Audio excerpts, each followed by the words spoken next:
Hello friends, welcome back to Cosmopolitan Cornbread. In my last video I mentioned that we had a winter storm rolling in, and as you can see we got a bit more snow.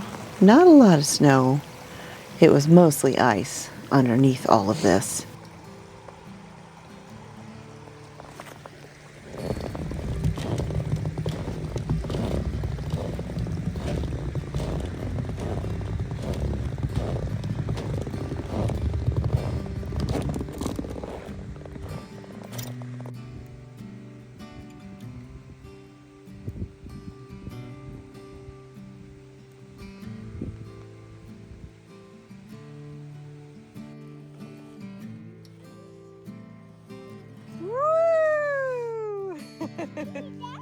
Do it again. Now little Miss Bean discovered that she could climb up the wood chip pile and slide down it in her snow pants. She had an absolute ball. You can get it. Go. Climbing and sliding and climbing and sliding.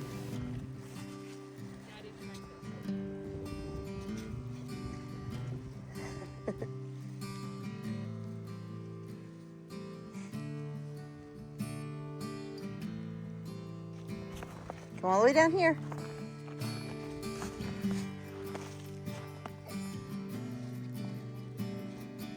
Up here. Do it up here, baby.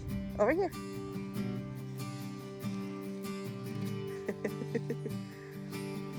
There you go. Yep. There's the spot.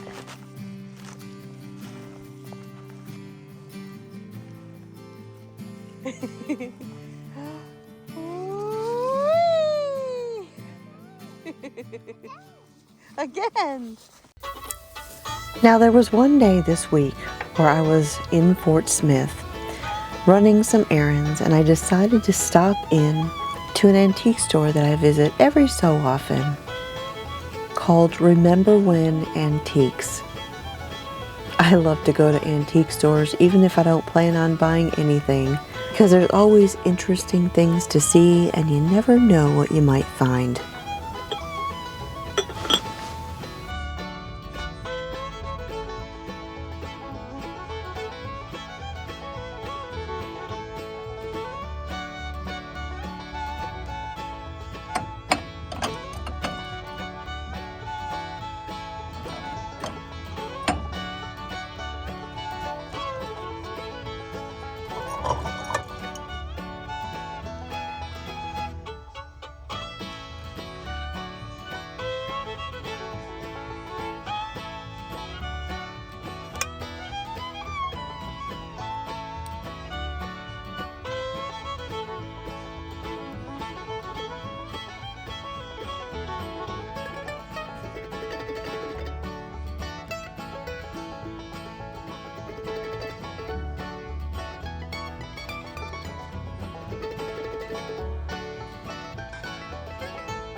Now these little dishes right here actually remind me of one that I have.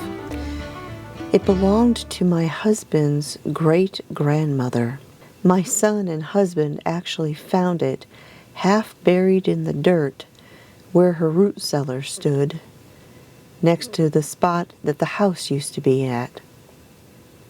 I've used that dish for some of my photography on my website. Now y'all, I have to tell you, this table right here is something that I have been drawn to and eyeballing every single time I come into this shop. It's been here for about 2 years now, and I don't know what it is, but I just love this table. And if I had a place to put it, man, I would have bought this a long time ago. It's rough, it's rustic, it's primitive, but man, there's just something about it. I just wish I had a spot to put it.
One of the errands I had to do that day was running to Tractor Supply, and y'all, it is chick season. I don't need any more. I don't need any more. I don't need any more.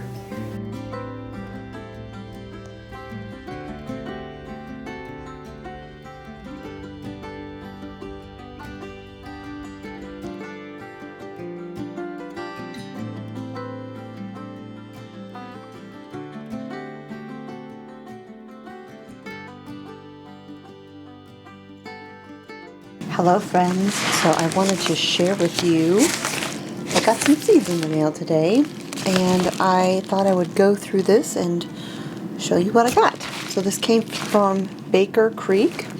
It is my favorite place to get seeds. It's not the only place I get seeds, but it is my favorite just because of the wide variety that they have. So let's bring the camera down here and I'll show you what I got. Alright. So, now when you order seeds from Baker Creek, they will send you free seeds depending upon how many seeds you order. You know, every so many packets or every so many dollars you spend. I'm not sure exactly how they figure it. They'll send you a packet of free seeds.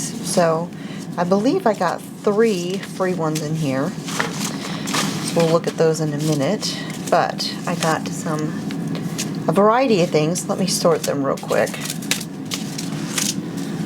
Alright, so let's do the tomatoes first. I got some of the Abe Lincoln Originals. Now, I have not looked up to see which one of these are determinate tomatoes or indeterminate tomatoes. Now, and if you don't know that term, a determinate tomato plant will grow all of its tomatoes at the same time and then it's done. And indeterminate is the opposite.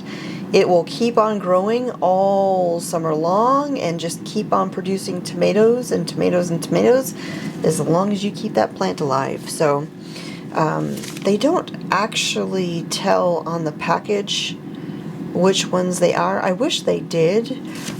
So usually what I end up doing is just Googling the variety and seeing what it says about it. So Abe Lincoln Originals.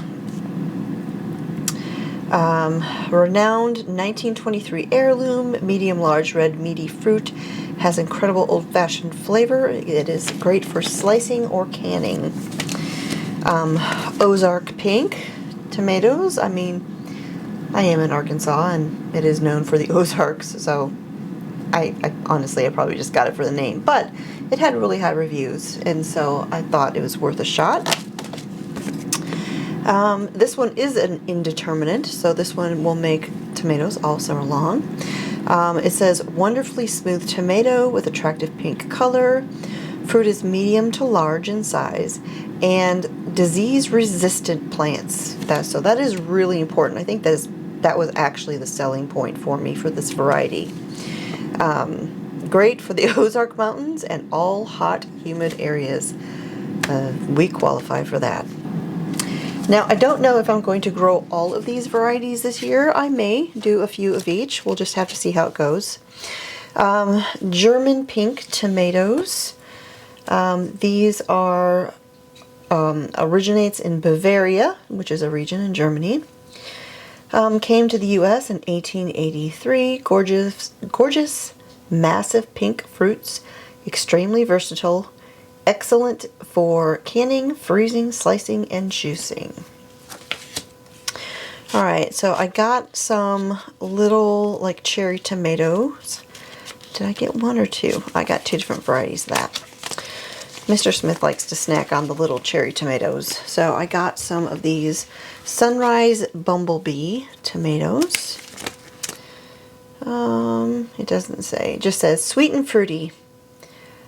Luminous swirls of reds and oranges. Oblong cherry tomatoes. And then these are ones I grew a few years ago. Actually, the last garden that I did in Alabama. Mr. Smith loved these. And so I found the seeds. Now, I had gotten starts in my favorite farm supply store in Alabama, Chambers in Cullman, Alabama. If you are in Alabama, they have the best variety of garden starts that I have ever seen anywhere. That is one of the stores that I do miss, and I wish we had something comparable here in Arkansas, but I have yet to find anything as good as Chambers. But they had these there, and that is where we first started with those, or first grew those from. All right, Hungarian Hearts. So these are an ox heart variety of tomato. Firm and meaty, frequently exceeding a pound of a tomato. One tomato over a pound. I have grown a tomato much larger than a pound before, and it was actually these. Dr. Weish's yellow tomatoes. I think this is probably one of my favorite varieties to grow. Prolific growers, big meaty tomatoes, and they don't have a super acidic flavor. Mr. Smith loves these, and so I will be definitely growing some of these this year. 1 pound glowing tangerine orange fruit, solid and smooth textured, tropical sweet taste, heavy yields, and productive. Now, I cannot remember, somewhere I have a post where I took a photo of the biggest one I'd ever grown, and I want to say it was nearly 2 pounds. Alright, I got some pepper seeds. These are the little Brazilian starfish peppers. Honestly, I just grow these because I think they're pretty. They are flower-shaped little peppers. They're spicy, kind of like a cayenne. And I just like them. Like I said, I grow them because they're pretty. Cayenne peppers. The long thins. 2-foot plants, vigorous and very productive. I like growing my own cayenne peppers, making my own cayenne powder and all of that. Oh, that's another free seed right there. Ozark Giants. So these are a bell pepper, basically. It says, old favorite colossal long bell peppers have delicious thick flesh, and they start out green, ripening to bright red. So I don't think I've ever grown this variety. I usually do the California Wonders. So I'm going to give these a try this time around. And then this is a new one to me. They're called Sweet Bonnets. And they are basically a Scotch bonnet pepper, but they're not a spicy one. They're considered a sweet pepper. Tropical sweet with smoky start of a true hot pepper, but no real heat. So I'm kind of thinking these are maybe like the nata pina of Scotch bonnets. Alright, so then I did get some keys. These are both varieties I've grown in the past. I absolutely loved both of them. And I will actually be planting these before too long, because you do plant these before your last frost date.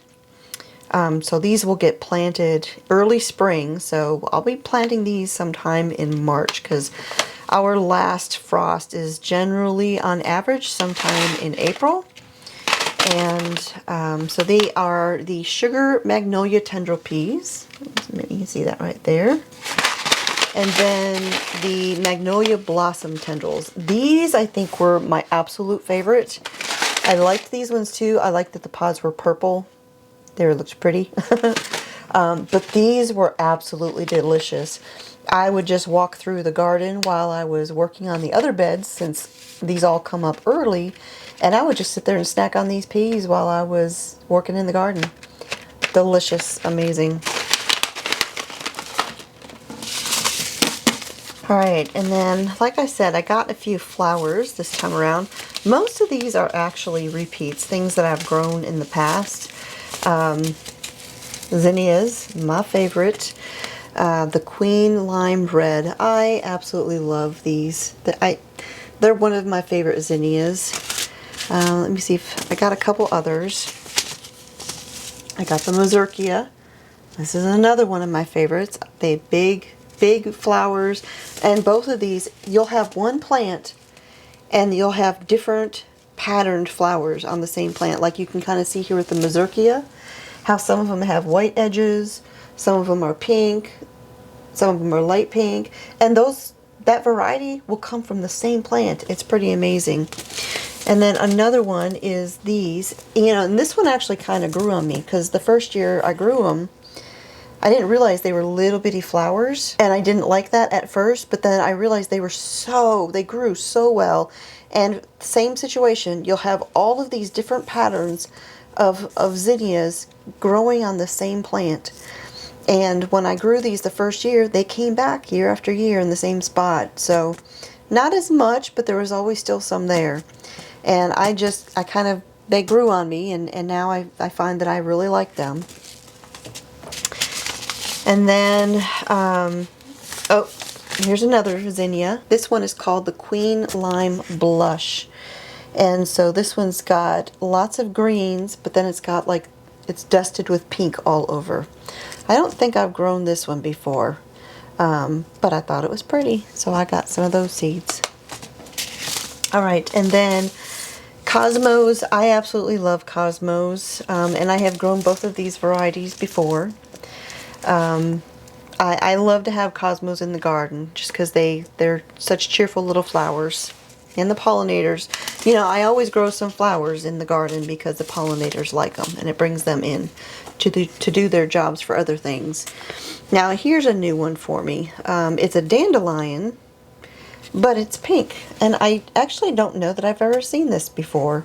I'm sure they've had it before, but it just never came to my attention, so I thought I might just plant this around the area, not necessarily in a bed, but just around the garden itself.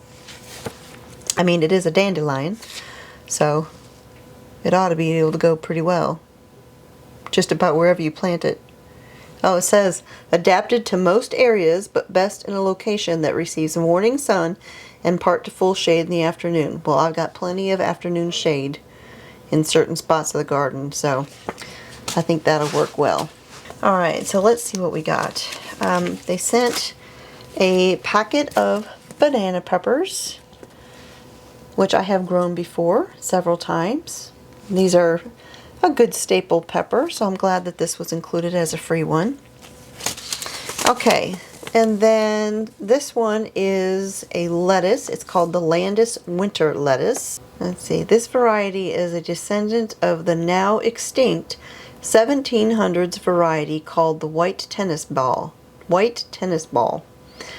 From the Rough Wood Seed Collection, one of the most frost-resistant lettuces known, superb for a winter harvest. I may save that for fall growing. I don't know, we'll see. And then the last packet of free seeds that I got was Chinese cabbage called granat, I think is how you say that. 75 to 80 days to maturity, tender and delicious classic variety. The big tall plants are heading to semi-heading. High yielding variety. So it kind of looks a little bit like romaine lettuce. So I think maybe we'll give that a try. We'll see. I just wanted to give a little bit of an update about Duke, our older dog.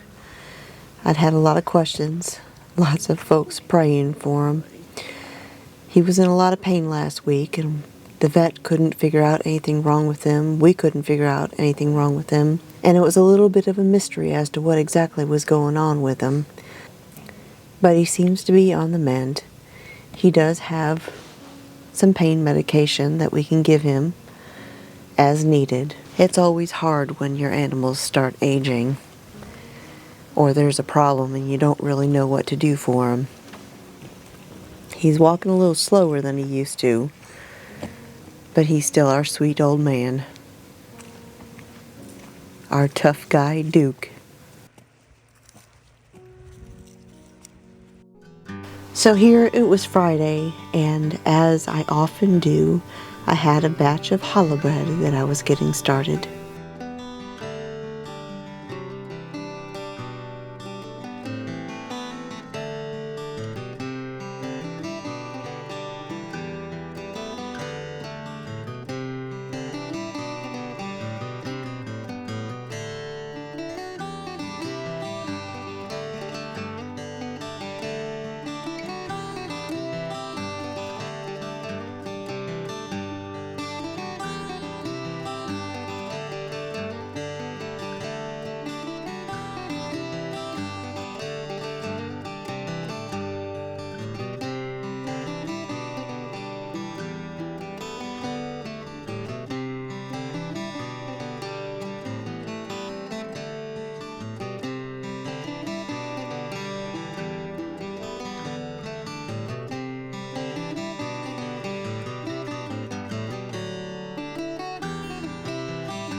Hello friends, so today I am making dinner, as you can see. But what I'm doing here is a recipe that's been on my website for years and years as a pork recipe. But seeing as I quit eating pork a while ago, I wanted to convert some of my recipes to chicken. And this is one of those recipes that we really loved it. It was for smothered pork chops. And so I am converting that recipe basically into a smothered chicken chop recipe. And I'm starting off by simply cutting some boneless, skinless chicken breasts into fillets. You can, of course, buy chicken breasts that are already cut thin, but these are, you know, just organic chicken breasts that I had bought from, I believe these ones were through Asia Standard. But they're just, you know, the whole breast. And I want thin ones, so I'm just carefully filleting these myself. You just hold the chicken breast down firmly flat on the cutting board with your hand nice and flat. and then take the fillet knife and just cut down through parallel to the cutting board. And I've been doing this for years, so this is something that, you know, of course you want to be careful doing. And if you're new at doing this, it's good to kind of bend down and see exactly where that knife is so you don't cut yourself. But I'm pretty practiced at this, and you know, I can actually kind of feel when the knife is too high up.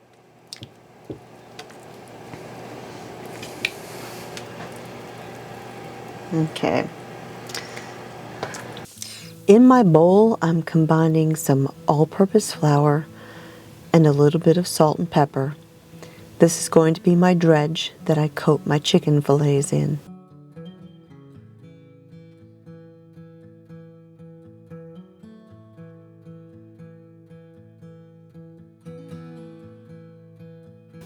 In my skillet, I'm heating up some extra virgin olive oil along with some butter.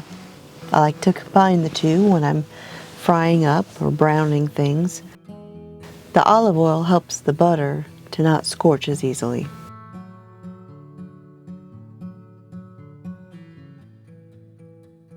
I'm browning the chicken fillets in the skillet just until they're a little bit golden brown on either side.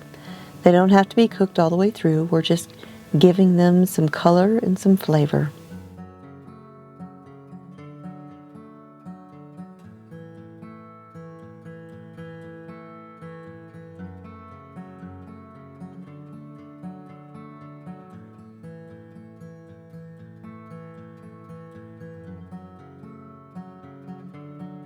I'm going to add in a little bit of extra butter and then some sliced red onions, and we're going to saute these until they're tender.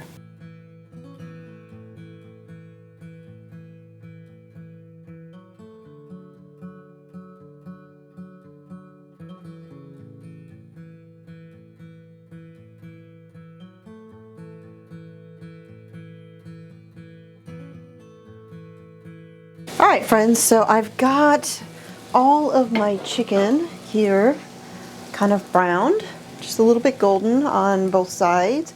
Doesn't have to be cooked through all the way because it is going to simmer in the gravy. And then I've got down here some red onion that has been sauteing in the drippings and a little bit of extra butter, and the flour, which had salt and pepper in it.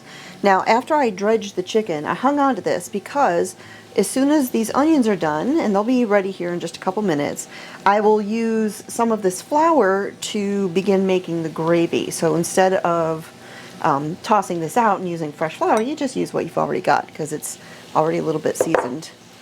And then over here on my cutting board, I am getting ready to cut up some, just some organic button mushrooms or whatever they're called. I'm not a mushroom person, y'all, so it's just organic mushrooms. That's all I know. But I'm going to cut these up into kind of big pieces because I am not a fan of mushrooms, but Mr. Smith loves them. So I make them nice and big so Mr. Smith can have all of mine. I just pick them out and leave them in the skillet when I get my dinner, and he can have as many or all of them, as many as he wants or all of them. Now, when you are browning things in a cast iron skillet like this, and you get little bits of food that are stuck to the skillet, when you throw in your onions, it's going to naturally deglaze the skillet. I generally don't ever have anything stuck to the pan, even though I'm browning the floured fillets and all of that, because just the juices and the acidity in the onions deglazes the pan as though you've poured in a glass of wine or a splash of bourbon or something like that. All right, so we've got our other ingredients here. Now, when I did the pork chop version of this, I would season the chops with some Cajun or Creole seasoning prior to dredging them and all of that. But I'm just going to go ahead and add the seasoning to the gravy. That way it's just kind of all in there. And I'm going to use my Creole seasoning because I'm all out of my Cajun. I need to mix up some more of that. So first of all, I'm going to sprinkle in to my onions about 3 tablespoons of my dredge flour.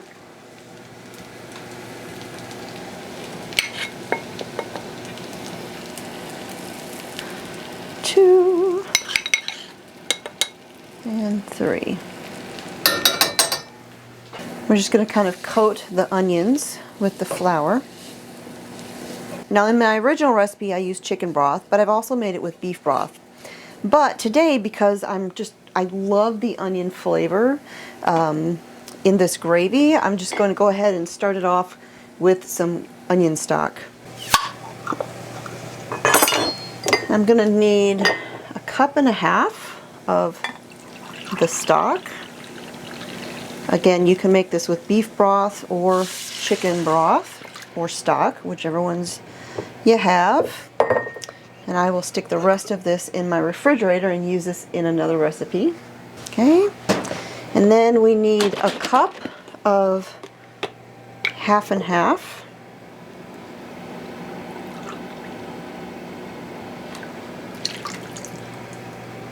Okay, just kind of carefully mix this all together.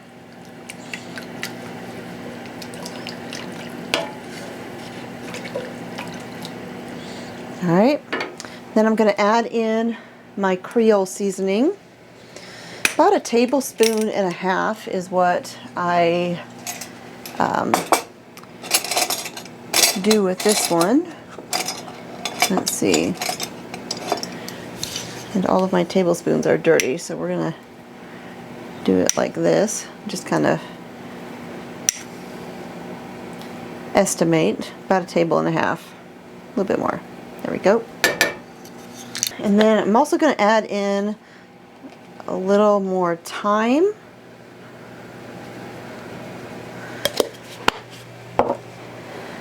And then I'm just going to bring this up to a very, very gentle simmer. Mix it all together. And then I'm going to take all of my chicken fillets and I'm just going to nestle these down into the gravy, into the liquid. And then these are just going to simmer in the gravy, and the gravy is going to thicken because of that flour. We're just going to let these cook until they're cooked the rest of the way through, which won't take very long.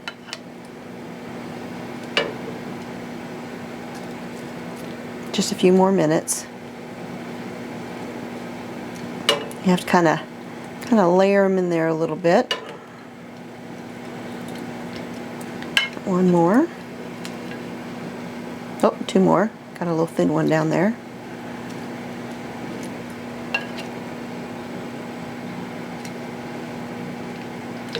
There we go. And then we've got these beautiful drippings right there. We don't want to waste that flavor. Just go ahead and put that in there. So like I said, this is just going to simmer together until the chicken is cooked through, and then just in the last couple of minutes I'll throw in the mushrooms, and that'll be it.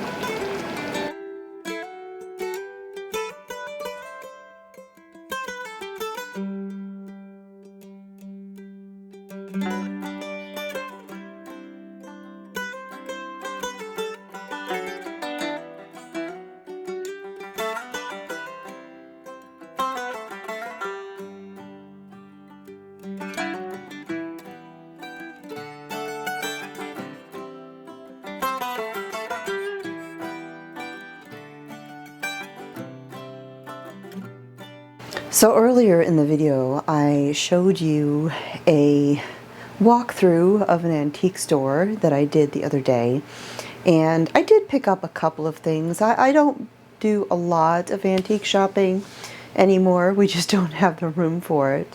Usually when I go there, it's intentional. There's something specific that I'm looking for. But I did find a couple of pieces, and I'm just going to show you what I got. So I have an affinity for salt glazed pottery. I just love it. I love the colors. I love the primitive look of it. And I have a few pieces around the house, especially here in the kitchen, holding my utensils and things like that. And when I was in the antique store the other day, I found these little bowls, these little salt glazed bowls. And actually, let me see if I can brighten that up a little bit. It looks kind of dark on the screen there. There we go. So I got a pair of these little bowls. I thought these are perfect for dips or for maybe ice cream, desserts, things like that. Not too big, and so I just got a pair of them. Again, we have a small cabin, small house, small kitchen, small everything. Not a lot of room, and so I just got a pair of them. I mean, it's just me and Mr. Smith. And then I saw this one here, and I thought this was really cute too. And it would be great for dips, great for when I'm mixing together seasonings to do like spice blends or dredging, coating meats, doing like dry rubs, things like that. And I thought this was a really cute little, it's almost like a ramekin. And then I've always loved hobnail glass, milk glass. I have a translucent hobnail. It's actually a vase. I've never found one like it anywhere else. But I use them for candles. And I have a variety of different candle holders that I use, usually for Shabbat. I like to put a candle or two on the table, my centerpiece, my arrangement. And I came across this one, and I just thought it was so cute. Just kind of a sagey green, clear glass. It's got the little ruffle on the top, and of course it's got that hobnail design on there. And I thought this would look really pretty with a candle inside it, just kind of lit from inside. And so that is it. Not a big antique haul, just a couple of things here and there for me to enjoy. A little bit of salt glazed pottery, and another little addition to my candle collection for the table. All right, friends. So the smothered chicken chops recipe, you can find the original on my website. I will be publishing this version of it sometime in the next week or so. It may even be up before this video goes up. So you can find that on my website. I will link to whichever one I have available in the video description down below.